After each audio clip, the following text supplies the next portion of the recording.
कमीना दोस्त। जब भी मौका मिलता वो हमेशा मेरी चिड़िया के पीछे ही पड़ा रहता। ऐसा लगता था उसे मुझसे बस चिड़िया ही चाहिए। वो उसी के पीछे मानो हाथ धोकर पड़ा हो। हेलो फ्रेंड्स, कैसे हैं आप सब? यह कहानी है मेरी और मेरे दोस्त की।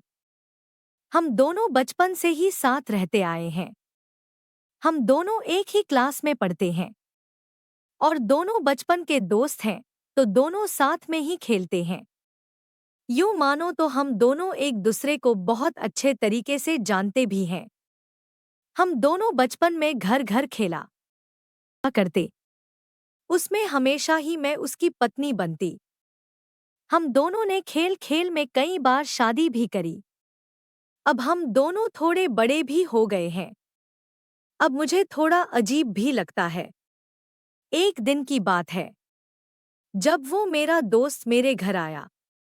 हम दोनों ने पढ़ाई करी। उसके थोड़ी देर बाद उसने कहा, चलो अब थोड़ी देर खेलते हैं। मैंने कहा ठीक है, पर क्या खेलना है? हम दोनों ने थोड़ी देर सोचा।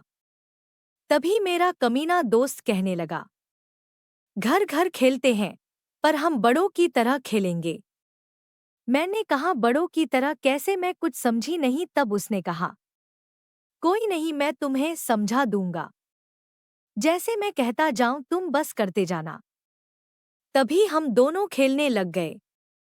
तभी उसने कहा, मान लो मेरी और तुम्हारी नई नई शादी हुई है।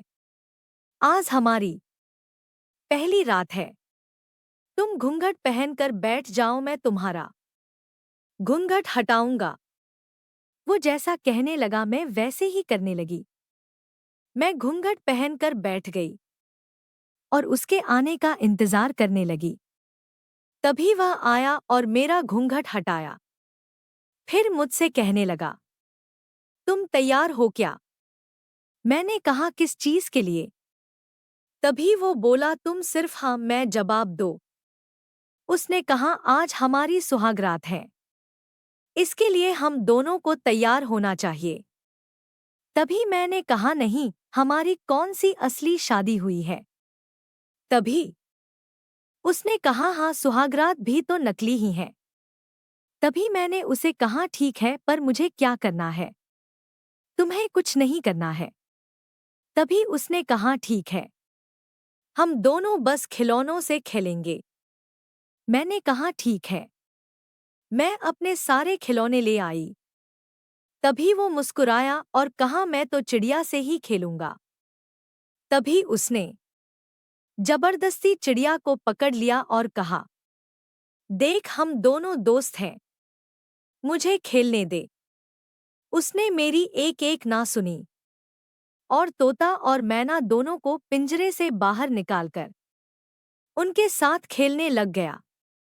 तभी उसको देखते देखते हम दोनों ने थोड़ी ही देर तोते और मैना का खेल खेला। खेलने के बाद हम दोनों ने थोड़ी देर और पढ़ाई करी। उसके बाद उसने कहा, आज तो सचमुच मज़ा ही आ गया। थोड़ी देर बातें करने लगे और वो अपने घर चला गया। इसके बाद उसने की बार चिड़िया को उड़ाया। अब तो कभी कभी चिड़िया भी शोर मचाने लग गई है। कमीने दोस्त ने चिड़िया को खेलने की ऐसी आदत डाल दी। अब चिड़िया कभी कभी खुद ही पिंजरे से बाहर आ जाती है खेलने के लिए। चिड़िया को भी अब आदत लग चुकी थी। वह हर बार खेलने के लिए एकदम तैयार हो जाती है। दोस्तों, आप सब ने भी कई बार चिड़िया उड़ाई होगी। आपको मेरी कहानी कैसी लगी? मुझे कमेंट में ज़रूर बताएं। धन्यवाद।